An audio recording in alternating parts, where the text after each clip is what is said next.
noches, profe. Mi nombre es María Ortega y hicimos el video con mi compañera Janina Mendoza y bueno, hicimos el análisis del texto argumentativo No heredamos crispación de Luis Pesetti. Y bueno, el texto tiene tres niveles de análisis: el nivel pragmático, el nivel global y el nivel local. Nosotras nos vamos a detener en los niveles pragmático y en el nivel global. Bueno, yo voy a comenzar con el nivel pragmático. Que bueno, en el primer ítem menciona la intencionalidad del contexto. Bueno, a lo que el autor hace referencia, se desarrolla su texto en un nivel actual, bueno, el año pasado, que fue el nivel de pandemia. Y bueno, parte de este que todavía lo estamos atravesando nosotros. La intencionalidad del autor es dar a conocer, eh, dar conciencia de las formas en las que se puede enseñar o en la forma en la que se debería enseñar en un contexto como este tan complejo y nuevo que llegó a sorprender a la mayoría, que quizás más allá de lo que se puede plantear en recursos para opciones alternativas, creo que el nivel de intencionalidad del autor es dar conciencia de que la educación ante o las maneras de enseñar ante una pandemia han sido desconocidas y bueno, han sido bastante complejas, así que la intencionalidad del autor es bueno dar a conocer y convencer, bueno, de las formas que se deben enseñar o en este contexto particular como es el de la pandemia. Después, bueno, pasamos a las categorías contextuales. Bueno, la situación actualizada. Y bueno, la situación actualizada hace referencia, bueno, a la situación por la que atraviesa, a la que se refiere el autor. Que bueno, aquí yo hago referencia a un texto, a una parte del texto que yo encontré que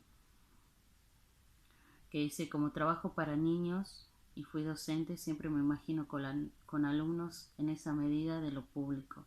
Ellos son los más rigurosos en esperar que las reglas se cumplan y que las instituciones y sus representantes los cuiden.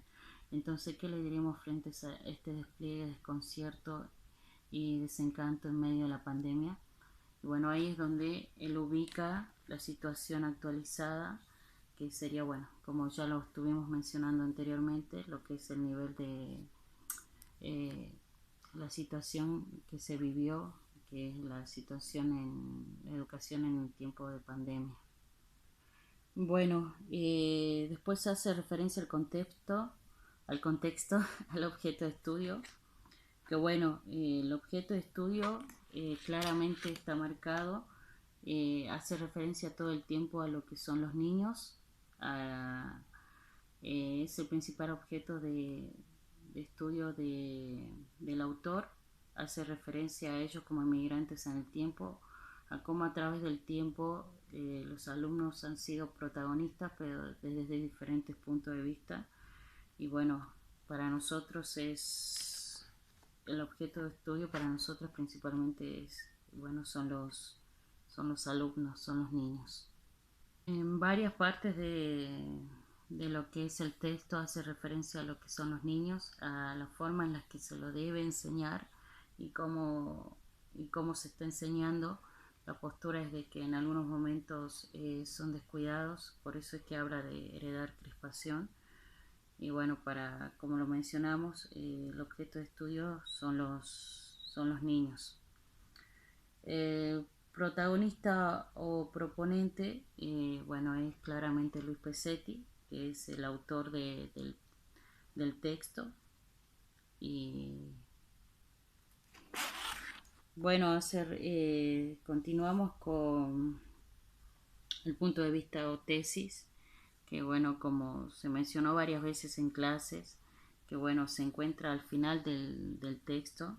Y bueno, lo que hace referencia es que a todos los niños, bueno, tienen derecho a ser mejores que nosotros y a no heredar nuestra crispación.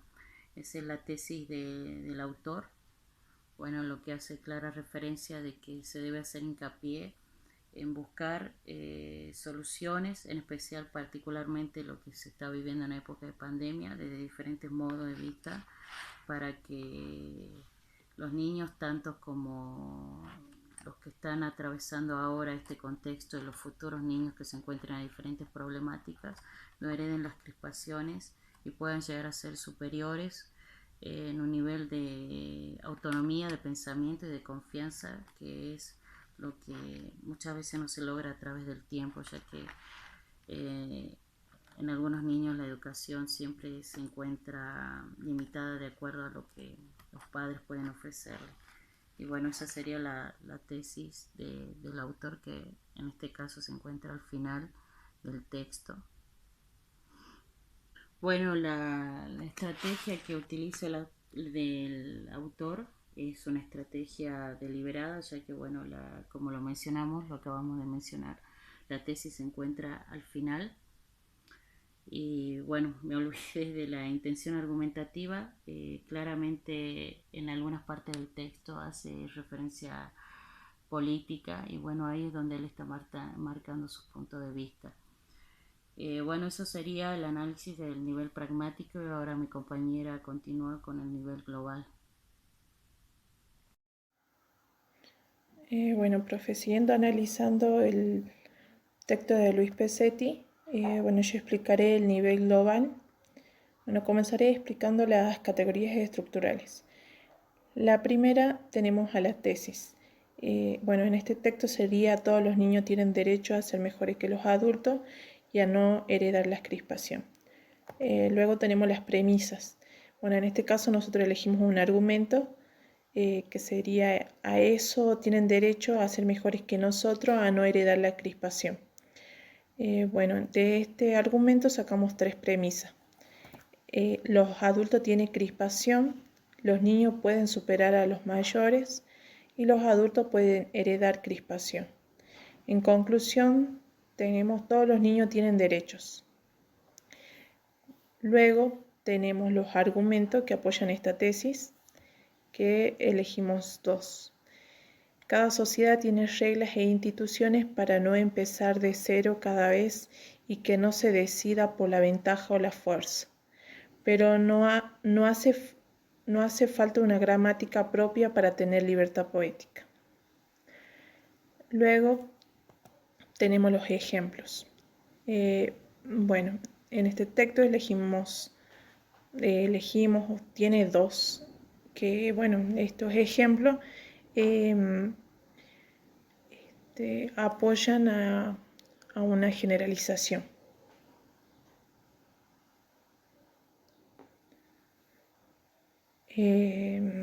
Bien, el primero sería el de Mr. Rogers. Un señor de la TV pública de Estados Unidos contaba: cuando era niño escuchaba sobre algo aterrador, alguien que se lastimaba gravemente o algo así. Le preguntaba a mis padres o abuelos al respecto y generalmente me preguntaban cómo me sentía al respecto. Mi madre intentaba averiguar quién estaba ayudando a las personas heridas. Busca siempre a las personas heridas que están ayudando, nos decía. Siempre encontrarás a alguien que esté tratando de ayudar. Así que incluso hoy, cuando leo el periódico y veo las noticias en la televisión, busco a las personas que están tratando de ayudar. El segundo ejemplo es que si al otro día de escribir que E es igual a M por C al cuadrado, Einstein hubiera afirmado que las peras brotan de los gatos, no sería verdad porque lo dijo él. Luego tenemos las analogías, que son ejemplos que pudiéramos llegar a discutir, que serían: muchas veces se confunde escandalizarse con ser éticos. Es como confundir quemarse la lengua con la receta del chocolate. No es lo mismo decir el chocolate quema que ponerse a hacerlo. Luego tenemos la segunda, que es que nadie encarna un ideal, una institución ni una regla Quiere decir que nadie es un hospital, los trabajadores, el amor o la justicia, por más que sea la bandera de su vida. Luego tenemos la autoridad, que lo vemos reflejado en la cita de autoridad. En este texto encontramos tres. La primera es la de Gianni Rodari: el uso total de la palabra para todos, no para que todos sean artistas, sino para que ninguno sea esclavo. Luego tenemos Ulloa, que nos dice: todo padre tiene derecho a que su hijo lo supere. Y por último, Sabater: los chicos tienen derecho a instituciones y reglas que los cuiden, a escuchar argumentos en tonos que den tiempo a formar su propia voz y a la alegría, que es la mayor gratificación de la vida. Y por último, tenemos los causales, que nosotros encontramos uno con una pregunta retórica en el texto, que es: ¿qué le diría frente a este despliegue de desconcierto y desencanto en medio de la pandemia? Bueno, desconcierto y desencanto sería la causa-consecuencia. Bien, profe, eso sería todo. Gracias.